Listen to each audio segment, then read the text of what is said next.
Yeah. Ow!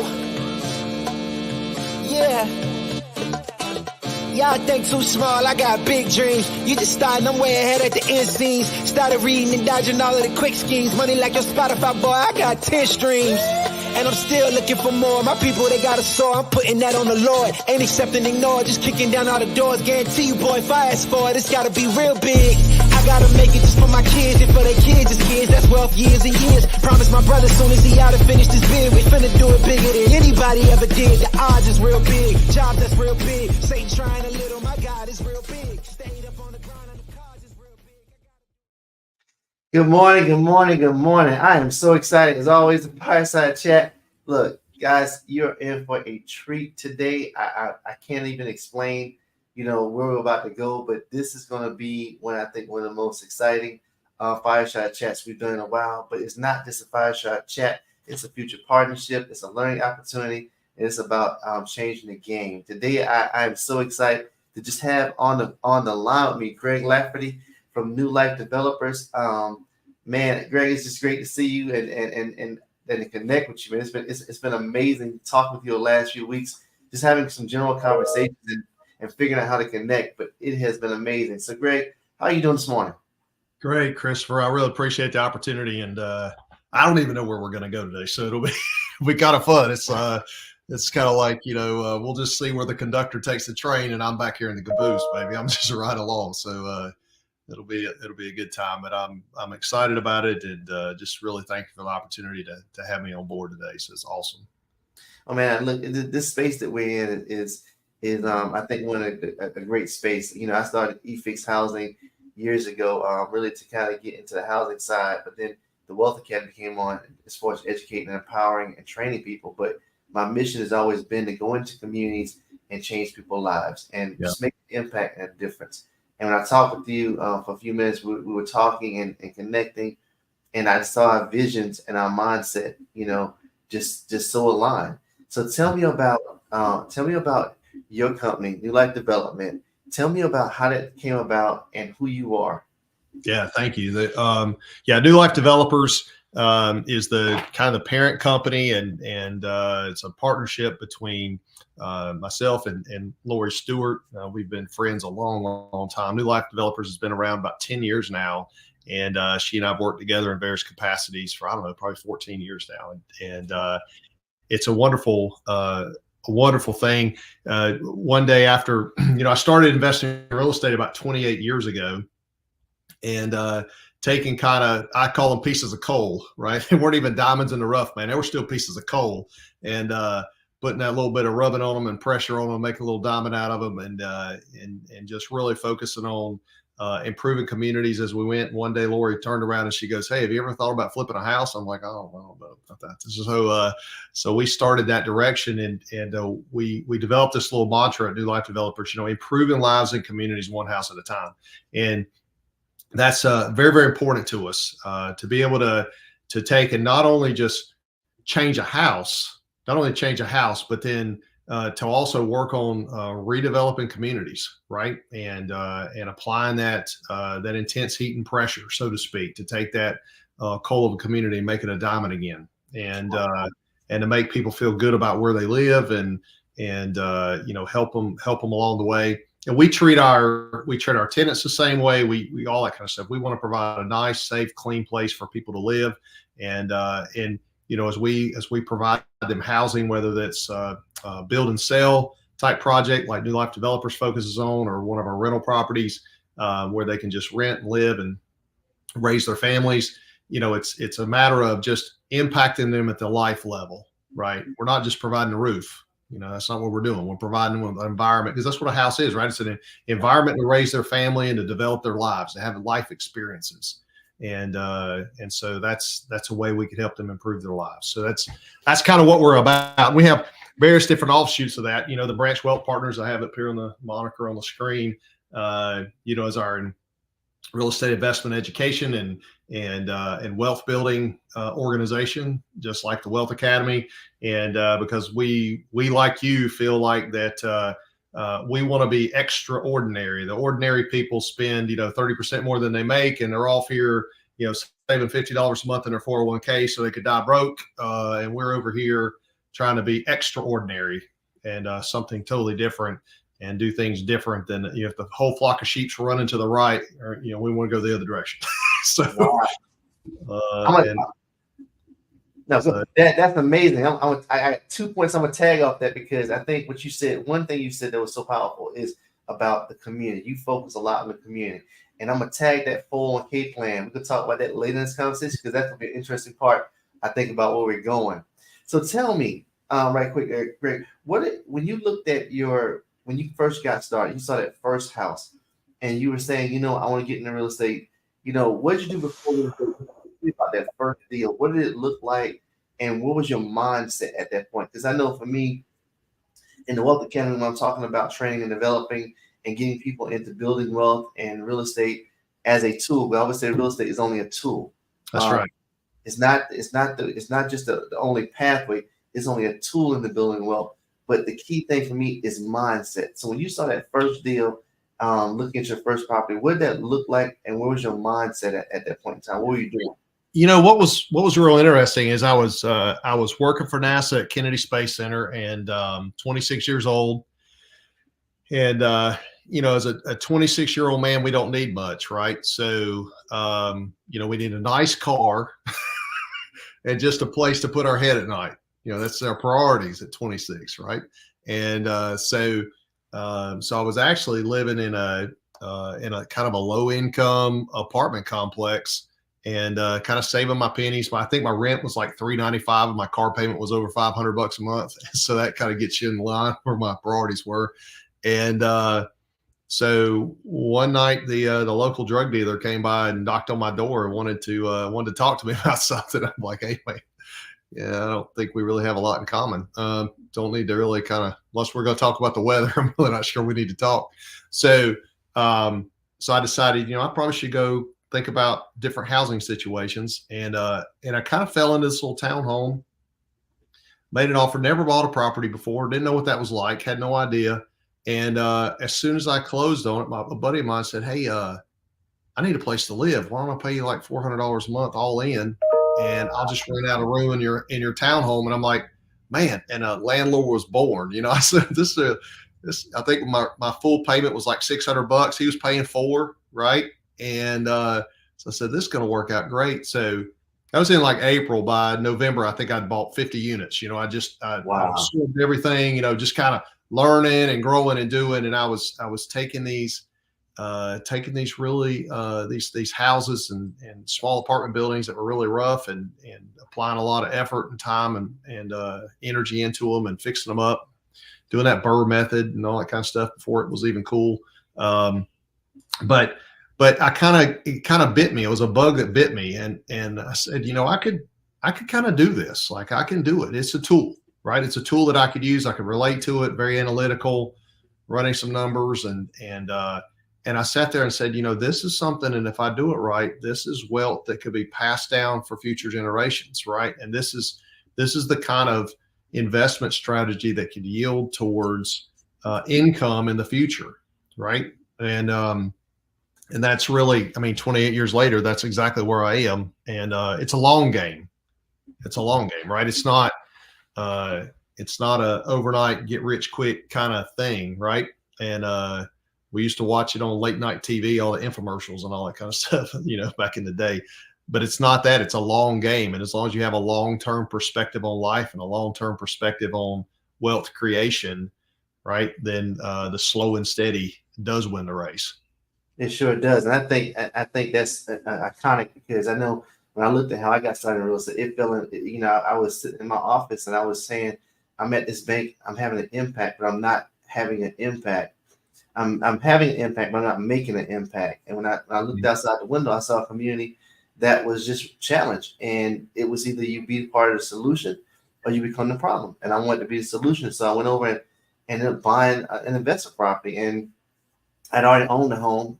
And I wasn't renting that one out, but I was living in that one. When I saw that investment property, I was like, you know what? Here I have an opportunity not only to change a life, but also rebuild a community.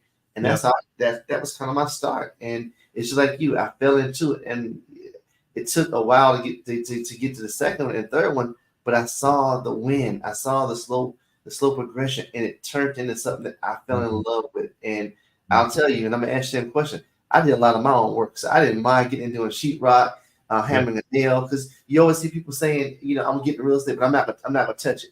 I tell anybody, if you're not in this game to learn how to do it and put your hands on it and do this business, it may not be for you. What do you think about that? Yeah, it's I have contradictory perspectives on that, because I was the same way. I did so much. In Michael Gerber's book, The E-Myth, he talks about the technician and the manager and the entrepreneur. And man, I put on my technician work belt all the time, right? And dug right in there. And I was the plumber, I was the painter, I was the repair guy, I was everything. The property manager, the rent collector, and the whole 9 yards. And you know what? Really, the reality is when and I was talking to one of my good friends the other day about this, as he's kind of thinking about maybe what his son should do as his son grows up. That in the beginning, you don't really have a lot of cash flow to be able to pay other people. So you almost have to kind of do that. Right. But what it taught me, though, now that I own a plumbing company, I own a construction company, I own land development company, right, is I know how long these things take, because I've changed out hot water heaters, and I've done drywall repair, and I've painted units, and I've done all that kind of activity. So now when I look at my crews and I go, well, I know about how much that's going to take, because, right, we do this stuff, right? And but then as I've gotten a little bit older and the cash flow has definitely improved and all those things. And now I'm all about, okay, let me see if I can build the right team and put the right team in place and do less. So now I joke with people that my primary job is tasting the coffee in the morning and making sure it's just right for everybody. And so I just want, if you don't have good coffee, man, I mean, nobody's going to come to work. I'm terrible. So that is do not dismiss that job. That's a very important job. So look, that's one of the key nuggets for today. So if you don't have good coffee, you got to get some coffee. Get this business. You got to pay them well and give them good coffee. Hey, look, there you go. There you go, right there. So I got mine right now. I'm doing some healthy mushroom coffee, but it's good. It's good. It's good. That's good stuff. So, but yeah, I agree. Like, you have to do the work. And I heard a speaker recently saying, work works.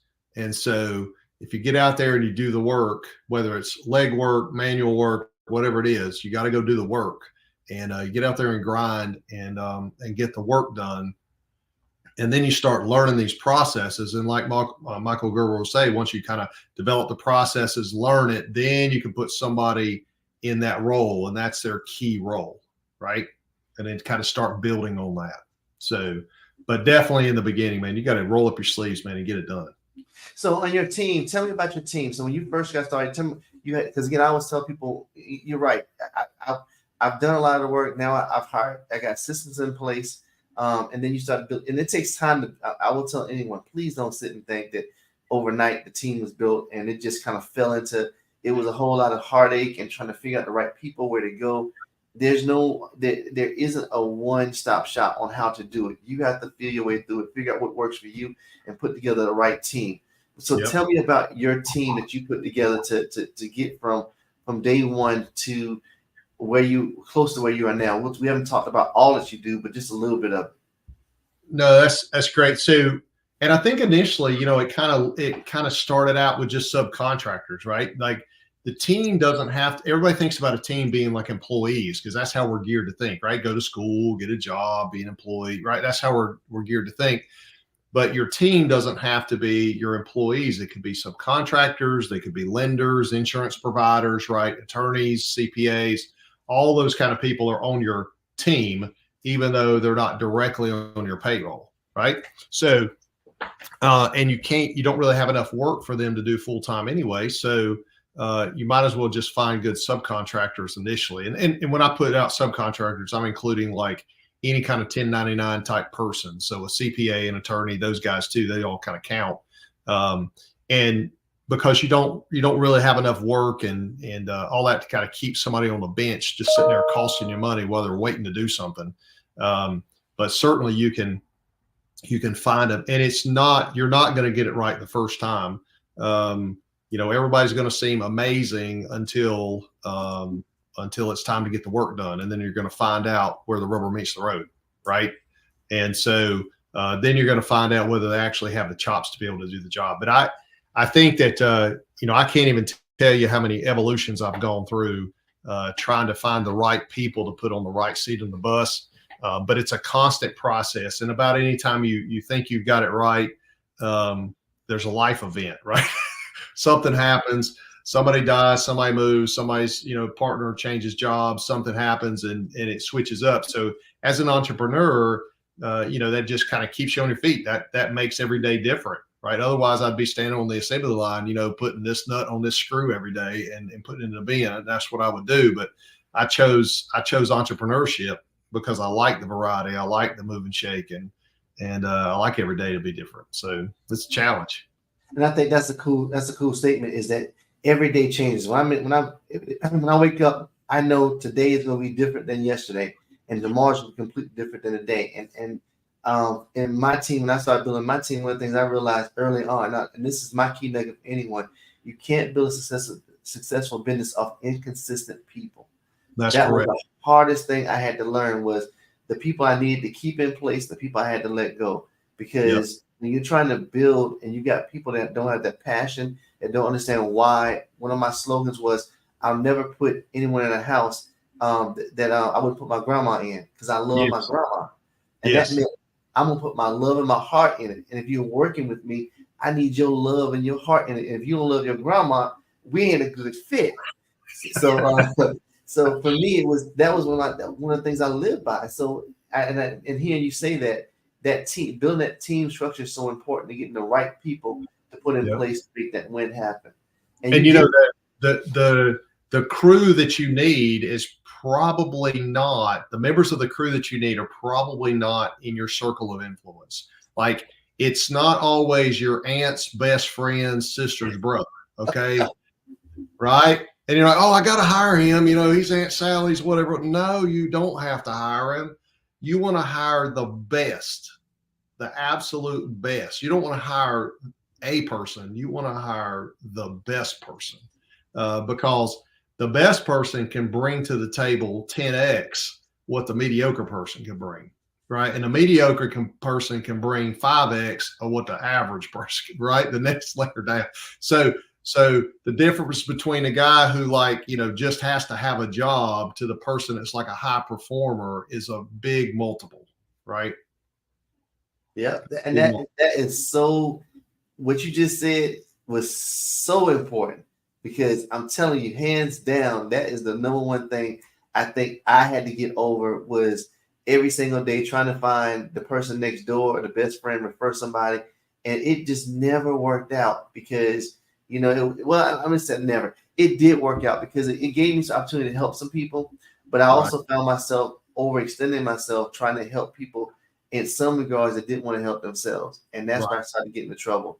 So when you start pulling back and really trying to find that top tier team and really saying, you know what, I'm going for this level of a person, and I want to find a way to make sure I cover that and put them in place, you actually get a better product.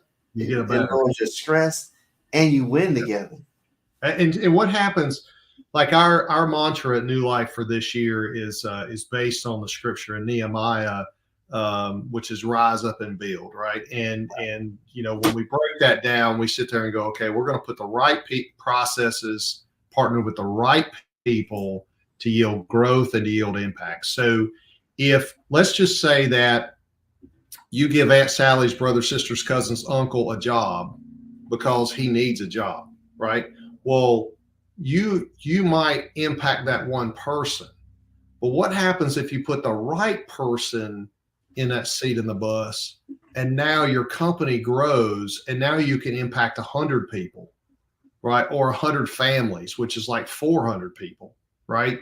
Isn't that better to put the right person in the bus than to just give Aunt Sally's uncle's brother's cousin, a job?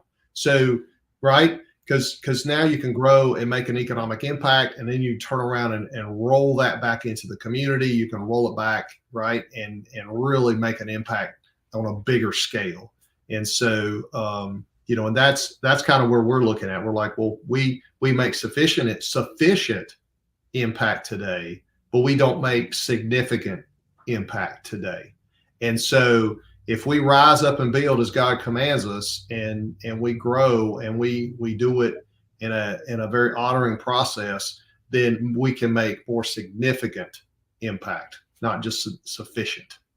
Right. I really like that, rise up and build. And that's amazing on how we're so aligned. Because again, I always tell people, if you hear me talk if you follow me on YouTube, or you see me speaking at any events, or doing any speaking, you always hear me talk about God. And I love putting scripture on things and putting God into the work, because I think that's what drives us forward. And my faith is kind of what has carried me through starting and now where I am today. And people think it just happened. I'm like, no, it's the faith that brought me here, and it's the faith that's keeping me here. So that's amazing. We're real focused on an organization called C12, which is a Christian Business Leaders Roundtable, and they guide us to think about business as a ministry. We call it BAM, BAAM, and business as a ministry. And so when we're out there in the community, we're working with our employees, we're working with our tenants, we're working with our customers. It's all about that's our mission field. That's our ministry field, right?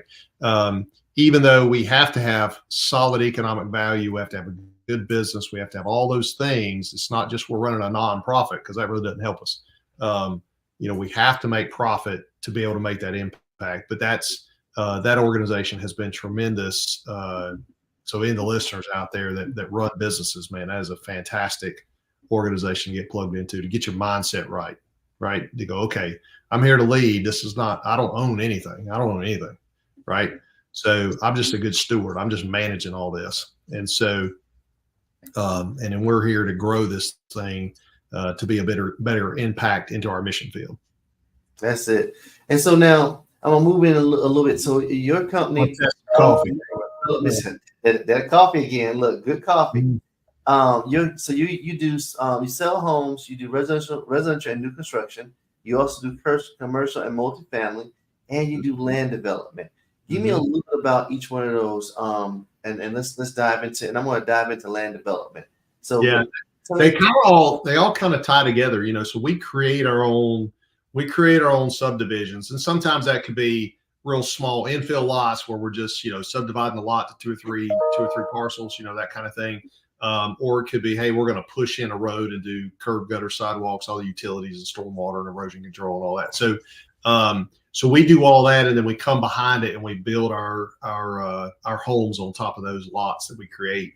And in the new life world, we typically focus on that kind of 12 to 1,400 square foot entry level. We call it affordable home, but I look at the price tag of some of these things and I'm like, wow, back in my day, back when we talk about household affordability, till the cows come home, and growth of household income versus growth of house prices and how they're divergent. And I mean, I was running some math for my son the other day, because he's my youngest is 20 years old, and wow. He was belly aching about the cost of houses, and I was kind of comparing my initial income for that first townhome I bought versus what that same townhome sells for now versus what the income has risen to. And it's nowhere near like the townhome over the last 30 years, has gone up like 4 times, and the earnings have only gone up like time and a half. Right. Yes. So, and he's sitting there going, Dad, how do I do this? And I said, well, I tell you how you do it. You're going to get out and you're going to work hard, and then we're going to figure it out. So, and the key thing that is, you have to understand how money works, building wealth, and adjusting your lifestyle to fit into where things are going, not where they've been and not where they are now. That's right. You got to be a visionary. I always tell people all the time, stop looking at the past and look at the day, but you got to be a visionary. What's coming down the pipeline? What did your football coach always used to tell you? Run to where the ball's going. There you go. Right. Don't try to tackle him where he just was. Right. Yeah. And that's key. And you gotta use those life lessons. And the moment you don't use them, you find yourself in that box and you're saying, what happened? How did I get here? And you're sitting there because you didn't look down the road and try and at least see what was coming. Now, you're not going to get it right. will never say being a visionary is not easy, because you're not going to get it right. You're just going to get yourself in a position to understand what right looks like. That's right. That's right. That's fantastic. So then you got into multifamily, and then and then to land development. So do me for the audience out there, I want you to drop a gem, because we're gonna look. This is gonna be the first or the last time you're gonna be on. We're gonna be doing some cool stuff together. That's coming up. We'll talk about that a little bit, but give me some nuggets around land development. If I want to get into land development, and I've got a piece of land I just bought. So I bought the lot, and it is a residential lot, not commercial at this point, but just residential. And I know I can put residential on it, and I could possibly put 2 units on it. Give me 4 steps that I could take to get this land from me owning it. I just bought it to develop. Well, I think the key is like in the order of risk. In the order of risk, we talked about kind of risk and reward over the years, right? Kind of think about that, risk and reward. And in the order of risk, land development is one of the riskier levels of real estate, right? If you get up there and you're going to do like a paint and carpet fix and flip, that's the least risky of all, right? But land development is kind of taking this canvas that a painter hasn't even picked up a brush yet, and you're going to figure out how it's going to work, right? So it's got a lot of risk. So you're going to want some return.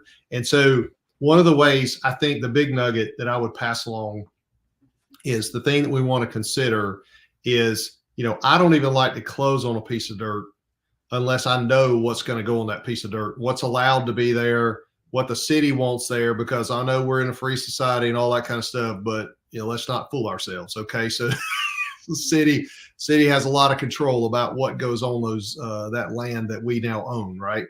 So I would have already had those conversations, of course, a boundary level survey, and to make sure that the surveyor and the city and all know how many lots we can get out of that just from a dimensional standpoint.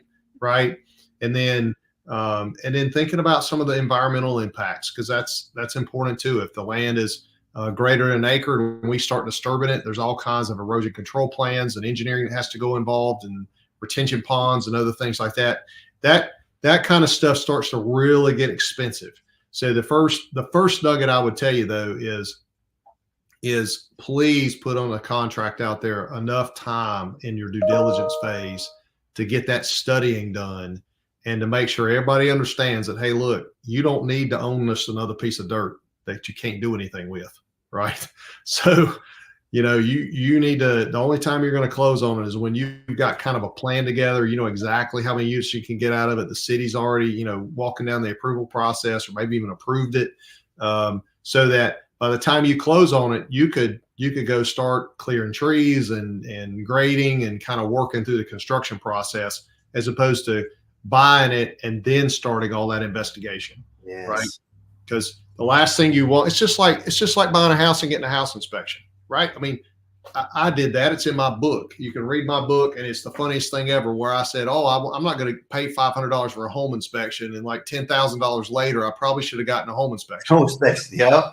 That'd have been worth the $500. So same kind of thing. I would never advise a client to buy a house without a home inspection. That's silly, right? So I would never advise somebody to close on a piece of dirt unless, hey, all this investigation stuff is taken care of. But know what you're going to get. And then when you go back to your team, right, having a good surveyor on your team, having a good engineer on your team, right, all very, very helpful. Even an architect on your team, because you're going to find some lots and all that just don't quite fit your normal standard house, and you might need an architect involved.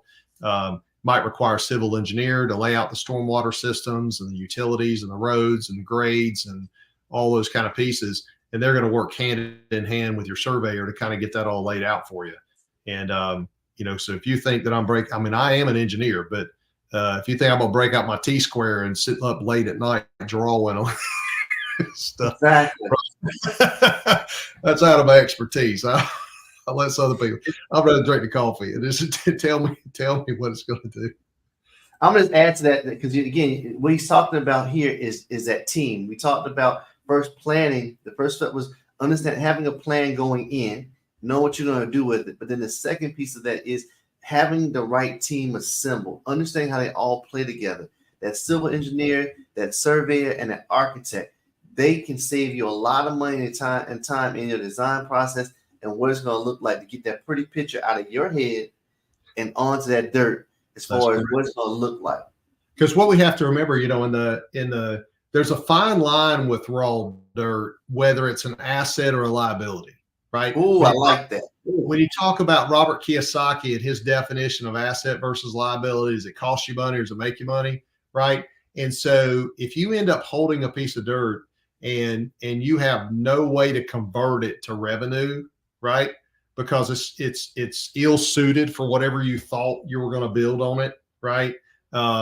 Then it has become a liability, right?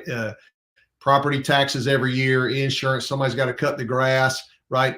You know, unless you're going to set up somebody to fry fish on a Saturday in a tent, right, and charge them $100 a weekend, it's, you know, I mean, it's not going to give you any money, right? So you've got to have the capital there to hold that dirt for a while until things change. So like in Cabarrus County, there's basically a sewer moratorium, right? We have a wastewater problem, a capacity problem. And so if you were coming in from out of state and you saw a good deal on a piece of land and you just went ahead and bought it, and then you turn around to the city and go, I'd like to build 100 apartments on this, please. They go, yeah, you can't do that. Yeah. You have to go through these approval processes and it'll take months or if not years. And we're not even sure you can get sewer allocation for that. So good luck mowing that grass, right? And I tell people all the time, I think those are, you know, I've got land I have as well, and I'm constantly having to cut grass on it and maintain it and making sure that it's kept, because the moment it's not, you're going to get those fees from the city saying, look, the grass isn't cut. We charge you $150 when I normally get it cut for $50 to $45 to $50. And now the city charges you $150 plus a fine on top of that. And then now once the city's on your back, you've got some other problems because now they're watching, and now you become a major problem. You just help some code enforcement guy meet his quota. He's going to come by there every 2 weeks. Every 2 weeks. And then then you got that friendly guy that says, you know what, I'm going to squat on this land. I'll put a tent out here. I'm going to hang out. And you're like, oh my God, now you're responsible for all of that, because remember, the moment he gets hurt or anything happens, you're responsible. That's right. You're responsible. Like I always tell people, you know, we want to build wealth, but it's all about knowing the rules. Anything I tell you about this game is understanding the rules to the game. Once you understand the rules of the game, you can play it and you can win. We'll talk about that in a second, but you got to know the rules. So now I've got this land, I've got a plan, I've got my team in place. They've given me a bright idea. It's working. What's the next step? Do I get my capital first, or should I look at now going to go build? What's my next step? Yeah, once you have a plan, you typically go raise money, right? So it's that vision thing, right? You have to have a vision. You have to be able to look either the person in the equity stack or the debt stack, right, of the capital piece, the capital stack, right, the equity or debt portions, and you have to be able to go out there and go, here's my vision for this project. And so without some of that surveying and design and layouts, all that stuff, it's really hard to cast the vision, but you have to be able to have those kind of in your hands. Then you go raise the money. And I never like to really start a project until I have the money pretty well allocated. There's actually a Bible verse that talks about, you know, he who builds a tower without first counting the cost is going to be a fool, right? Because he's not going to finish. It's not going to finish. It's going to be a half-built tower over there, and the next 100 years is going to fall over. So you need to go raise the capital. And then once the capital is raised, which is really not as hard as it sounds, it's one of the major mental stumbling blocks for real estate investors, right? They go, I ain't got no money, right? And it usually sounds something like that. I ain't got no money. My 8th grade English teacher would cringe, but it's okay. So they used to say, I ain't got no money. Well, if you have vision and you have a process and you can kind of lay this stuff out, then, you know, investment money tracks returns, right? It chases returns. So if you provide a good return to your investors, they will come. but you have to put in the legwork. You have to go talk to people. You have to go meet people and present your vision and speak clearly and all that kind of stuff, right? And to be able to sell your vision to people, and then once that happens, then the capital will come. So and whether that's through smaller banks or traditional lending facilities, or it's private equity or whatever the case may be, right? Depending on the size of the project. But then go raise money and then start building, baby. I mean, don't just wait, just go get it, right? Because the race is on, right? You have holding costs in the land, right? So every month it goes by and you're not digging dirt on it. It's costing you money. And then the market might change. So you limit your risk if you go ahead and get the product to market as soon as possible, because then the market conditions are how you planned it to be. But if you let it sit there for 2 years and you're off at the beach and hanging out, doing other things, and you go, maybe I ought to build that house. Well, shoot, a recession could drop in, or maybe the interest rates go up to 7 or 8%. Look, that's all you on IG listen to these little hacks out there, and you're sitting there just wasting time thinking things going to happen for you, and you look around, time's already passed, and that's the hard part. Yeah, keep reading Facebook. I mean, I'm gonna build some houses. You keep reading Facebook. So step one is again, have a vision, have a plan, develop your plan, know what you're gonna do with the land once you get it. Step 2 is build the right team, get your architect, your civil, and engineer, and surveys all together. Have them solidify that plan, come up with an actual template of what it's gonna look like. Step 3 is get your financing going to raise that capital. And step 4 is the most important one. Do not procrastinate. Go ahead and build. Once you got your financing in place, execute. That's it. Execute. It's all about the execution. That's it. And make sure the numbers match up. Now, I will tell you, don't sit and like you said, not having the numbers match up, and you wanting something to happen and making something happen is two different. There's a lot of work in between them too. That's right. But the joy of it is at the end part when you actually can put someone in that home and your vision, you're able to walk. I always tell people I'm walking inside my dream. When I build something, when I build a commercial building or a house gets done and I renovate it, I'm walking inside my dream because I envision that and I brought it to life. And that takes a lot of energy to bring something to life. And it is it's really fun. You kind of leaned into the why a little bit earlier, and the whys, part of my whys centered around my sons, at 20 and 22. And even as they were growing up, to be able to drive through a neighborhood and go, well, we built that house and we renovated that house and we own that house and whatever. And you just kind of, you watch this. It's fun. It's fun. I took a drive past a road I rarely go out very often. And we had rehabbed several houses down that street. And I was driving by and seeing the people live in the homes. They have stuff out on the front porch and they've got their little flags up and they have toys in the front yard. I mean, you're like, cool. They are getting their life experiences, in our product that we built, that is fun. That just jazzes me up. It's the same with me. I ride to the neighborhood. I'm like, wow, I'm sitting with my son. He's 21. So look, we're in the same range. And we're like, I always tell people, don't ever count the houses or the assets that I own. Count the families and lives that I've changed. Right. Don't ever count what I own. Look at the lives that I've changed. And when we ride around, I'll never say, oh, I own the house. No, I'm saying we changed that family's life. Or, hey, that's so-and-so. And so, what do we do for them? What was the blessing? I always tell people, look at the blessing and the opportunities always show up. And that's been my mantra. That is awesome. This is amazing. If you guys are not catching all these gems we drop in, I'm telling you, we just talked about land development. We talked about building a great company. We talked about it has not and will not happen overnight for you. And you got to put some elbow grease in. Yeah. But look, Greg, I want to change the conversation a little bit because we got some time, just a little bit of time left. And I want to talk about something I think that people are missing out on and don't push in the clutch and shift the gears. Let's go. What are we talking about? Shift it, baby. Let's shift it. Look, man, the state of the economy is changing. And people are saying, this isn't the right time to buy houses, or I'm gonna wait till if there is going to be a recession, which we know if you've been living on this earth for any amount of time and living in the society we live in, which is a capitalistic society, we know that there are financial cycles and everything changes with the rhythm, and we can see some writing on the wall. And everyone's saying interest rates right now are rising, and the economy is going through some volatility, and people are saying the time is not to buy, or I'm gonna wait until the market crashes, then I'm gonna buy. What do you think about that, man? What is your thought process on that? When has our timing ever been perfect? I mean, you know, who's ever had perfect timing? I'd like to meet them. So I don't know. I kind of look at it and I go, yes, real estate definitely has market cycles. The stock market has cycles. The whole economy has cycles. The earth temperature has cycles. Okay, everybody has cycles. So what goes up must come down. So it's just really a matter of what does that next cycle look like. You know, we are still too close to the Great Recession to have forgotten it and to be tempered in it, right? So a lot of people think that, you know, what's about to happen or could possibly happen is going to be very similar to what happened, you know, back then.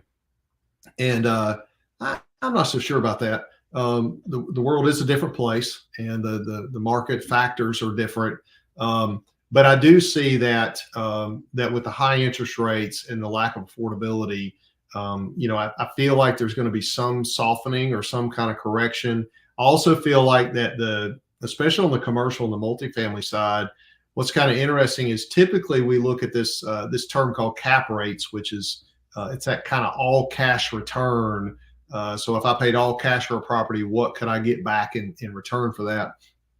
And so a lot of times, historically, the cap rate needed to be higher than the amount of interest you're paying, because as an investor, I want to earn money on the bank's money, so to speak, right? So if my interest rate was 7, I want kind of a 9% rate of return overall, so I could earn 2% on the bank's money and get 9% on my money, and that was what we call positive leverage. Well, what we've had over the last little while has been what we call negative leverage. So, you know, the cap rates are down in the 5s and 6s for some classes of properties, and the interest rates are in 7s and 8s. And so we're losing money on the bank's money. It makes it very difficult for a property to show a positive cash flow and to meet some of the debt service coverage requirements and other things to the lenders. These are big terms, man. Whenever you talk commercial, you have to, like, I need a tie and I need to have my coffee cup with my pinky out, right? And you're supposed to say, yes, Skippy, that's what I was talking about, Winston Howell III and all that. So it's, you know, they have all these fancy terms and all that kind of stuff, which is all fine. You got to learn the lingo, man. You got to learn what they mean. That's a part of it. And, you know, that's how you play the space, right? That's how you play it. No serious commercial broker is going to take you any seriously if you don't know those terms, right? And so you got to learn the game. But I do see that what could happen is that the pricing and all will soften up, and that to kind of make the cap rate come back on top of the interest rate. And if that happens, you know, that's going to be a serious price change for some of those investment properties. And I do see that, you know, there is a problem, and we're seeing articles about it, especially for some of these bigger investment funds, that, you know, some of their loan terms and other things are coming due. You know, a lot of in the commercial space, they're 5 to 7 year terms, maybe 10-year terms kind of thing. And they've enjoyed those low interest rates for that period of time. And now they're going to go from let's call it a 4% interest rate to an 8% interest rate, and on their renewal, and they're going to go, yeah, what's up? So I'm just sitting here waiting. And I will tell you, if you didn't catch that, Jim, right there, because I'm in commercial. I have a lot. I'm always having these conversations. I'm always taking a second to look forward. And I just recently had God does things sometimes. And again, He does some things. Sometimes He gives you certain situations to wake you up, not take you out. And He'll put you in a certain situation, let you stay there because you haven't learned what you learned to move forward. And I'll tell you, I had a hiccup recently, and that hiccup was major. It was major. But the hiccup wasn't even about the challenge I was facing. It was about God getting a message to me about looking forward. And that's what He's talking about. These 5-year notes on commercial, man, it's going to change. We enjoyed the low interest rates that we got during COVID, but now we're coming out of that. And you've got to prepare and understanding what that looks like. And you got to have liquidity. You got to make sure you got good bank relationships, and you've got to have a strategy on how you're going to maneuver, and also understanding the fact that too, you're not the only one that's in it. You've got tenants that are in those locations that rents are going up as well. So That's right. I said, in the Bible says, to whom much is given, much is required. And when you're the entrepreneur, the CEO, the boss, the big guy, the founder, remember, you are responsible for everything that happens in that ship, on that ship, and where that ship is going. That is the biggest gem I'm giving all day today, right there. So, and I think Tim laid out Greg laid out so importantly, because when you look at the markets, everything is softening. Things are changing. And when we look at these housing prices, it is getting a little scary with the housing prices.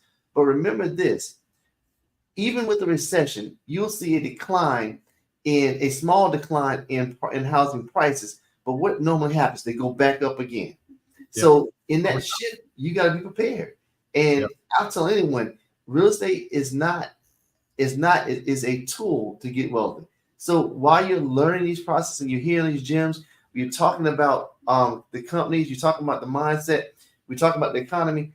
Pick up on some of these gems and realize how it will help you move forward and what role you need to play to be a part of the wealth cycle and moving forward, because it's going to happen. Yeah, we made tons of money during the recession. And so, Warren Buffett's really big on saying something like, and I'll paraphrase, but something like buy when everybody else is selling, right? And sell when everybody's buying. And so I know that at some point in the future, somebody's going to have a knee-jerk reaction and say, oh my goodness, the sky's falling. I've got to sell my real estate and I'm going to be sitting here waiting on them. Yeah. And so right now I'm doing the opposite. I'm gathering my capital together. I'm pulling partnerships together, right? I'm kind of building up this war chest so that if some group of investors can't weather the storm on their investment property getting reset on the interest rate, then we're going to swoop in and we're going to help them out. If somebody needs to offload their portfolio, then we're going to be there to help them out. And then, if you don't, my old mentor used to say, you don't lose any money unless you have to sell. So certainly, if you can hang on to that real estate, as long as it's income producing, it's generating that income, right?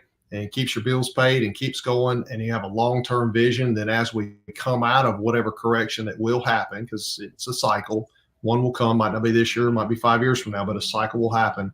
Then once we come out on the backside, then you're going to be great, right? Yeah. And I tell people doing a recession, man, I want to become the lender. So I want to be able to lend money. So if you need money, look, find me in a recession. Let's talk about that lending piece. But again, I think that's always key is having a vision. Warren Buffett said something that was so powerful, and it's all, you just mentioned him, and it stuck with me because and it depends on how you look at it. I always tell people it's perspective, but I thought it was so influential. He always talked about how the rich invest in time and the poor invest in money.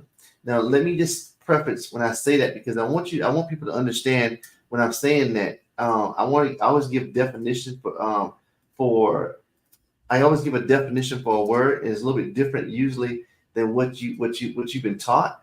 But poor is passing over opportunities repeatedly. And why am I saying that? If you think we're going into recession, you got to invest in the time now in yourself and in your company to understand what's happening, why is it happening, and how you play a part. So you don't be sitting on that sideline saying, I'm poor, not poor as far as the money you have, but poor minded is the key thing. When you talk about wealth and you talk about money, most time when someone says you're poor, they're not talking about the state of your wallet. They're talking about the state of your mindset. And I think that's what me and Greg have been talking about. Greg been talking about the whole entire time is about the mindset piece. And Greg laid out so clearly when he talked about the extended economy and all the terms like cap rate you need to understand. Because I always tell people, right, and when Warren Buffett said this to me, it rung out. Warren Buffett said the rich invest in time. Right now, what we're doing right now on this Fireside Chat today is investing time. Why? Because we want you to understand that by investing time, you're changing. And the poor invest money. But the thing of it is that poor is not just about the money piece. It's about the mindset, passing over opportunities repeatedly. If you're investing money in assets that are depreciating, are you really building wealth? You're not. So in a recession, if you're going out buying cars, buying shoes, shopping, spending credit, running up your credit cards, you're just investing money in the wrong places. You're poor-minded, and that's passive opportunities appealing. And in that recession, I want to be lending. I want to be looking at ways to assemble more assets that I can use to leverage to build more wealth and create legacy and change lives at the end of the day. Craig, this has been amazing, man. Thanks, buddy. Thanks, buddy. It's been a great chat. So, and I couldn't agree more. I think that, how people spend their time and invest their money, right? If you can't improve yourself and really focus on your own personal education, doesn't mean it has to be within the four walls of a university either. It just, you need to develop yourself and then focus on those things that really, really matter. The relationships, right?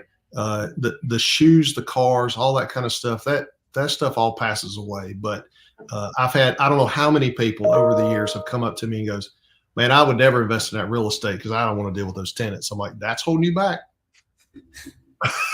That mindset, that fear, that concern, that one concern. I said, weren't you a tenant at one time? They're like, yeah, because we all were, right? At some point, we rented some kind of property, school or wherever. Yeah, I'm like, okay, so then you wouldn't want to invest in yourself? Like, I don't understand. So that's keeping you back from achieving, financial independence. That's what we're talking about. And but they go to a 9 to 5 every single day and not complain. No, I had one lady one time. This made me recently, and she couldn't attend one of my classes to help give her the tools that she needs to go grow her wealth, because that would take away from her money that she would normally go out to the club with her friends on Friday night. And I'm like, I'd tell my friends, catch me on Saturday morning, I don't understand. I don't know, but that's okay. That's a mindset thing. Everybody's got their own mindset. If they want to go that direction and be poor, right? If they want to be poor, they can be poor, right? Passing over opportunities repeatedly. There you go. Or they can have a growth mindset and go out there and go get it. And and that's what I love. So let's go get it. Let's make a difference. We're wrapping up. Tell me about. So I know everybody knows we got the Wealth Academy. We're training. We're developing leaders. Got some amazing results. We're doing some cool things. We got another cohort we're about to launch out in. If you're not tagged in and plugged in that, you're going to miss out. Greg, you're doing some cool things. Tell me about your training program. And we'll talk a little bit about something next because we got something exciting we're about to do together. But tell about your current training program you're doing right now. Sure. So thank you. We're about to launch our fall cohort here in September, and we go through about a weekly meeting for 8 weeks of just we call like a boot camp or a launch cycle, and just go through all the fundamentals. So even fundamental financial management, all the way through, here's why you create an LLC, here's how you market for deals, all those kind of things to kind of get them on their way and get them started. And then we go through a monthly cycle after that where we're bringing in experts on different topics. So this month is insurance. Last month was single short-term rentals. The month before that was like 1031s, multifamily. We've got an industrial guy coming and talking just bigger picture, bigger thinker, kind of get out from saying, okay, I want to buy my first rental house. Like get up and get out and think a little bit bigger and think about different topics. And so we go on that. Plus we add in a mentorship call every month as well to kind of how we're doing. Are we on track? Have we formed our LLC? Have we started, considering making offers and other things like that to kind of help coach them and guide them along? And because I want to take a small group of mentees and bring them through and help them leverage all the relationships that I've developed over the last 30 years. What does that look like? Bring my expertise and then bring my relationships to bear on them. If I could have had a mentor 30 years ago, what would that have looked like? Where would I be today? Right. And I have had some really good ones over the years, but if I'd had somebody to literally hold my hand, what would that look like? So that's what we're doing. And we're looking forward to really sitting down with you guys and doing some things together. I'm really excited about that. Well, look, man, I'm telling you, this has been, if you missed out today, If you haven't been taking notes, if you haven't been catching these gems, Greg has dropped so much on this Fireside Chat. It's been amazing. Just talked about his training program, and I'm gonna tell you, we're excited because we're actually gonna be putting together some collaborative opportunities where we're gonna start doing some things together. But we've got a concept that we're putting together, a roundtable discussion, which is gonna, I think, is gonna. You're not only gonna grow from it, you're gonna be like a rocket ship. You're gonna take off. You're gonna hit the atmosphere and start really running. But it's not just about making money; it's about building wealth. There's a big difference. And I think the mindset is what we're going to change. Greg, this has been amazing today. I'm excited about where we're going. Tell me last and foremost, because I want people to know about this, the Rocket Guy. Why the Rocket Guy? Tell me about that name, man. So, so I actually am a rocket scientist. So I went to school for aerospace engineering, worked for NASA, Kennedy Space Center, Orbital Sciences, and GE Aircraft Engines for a while. So anyway, that's kind of my background.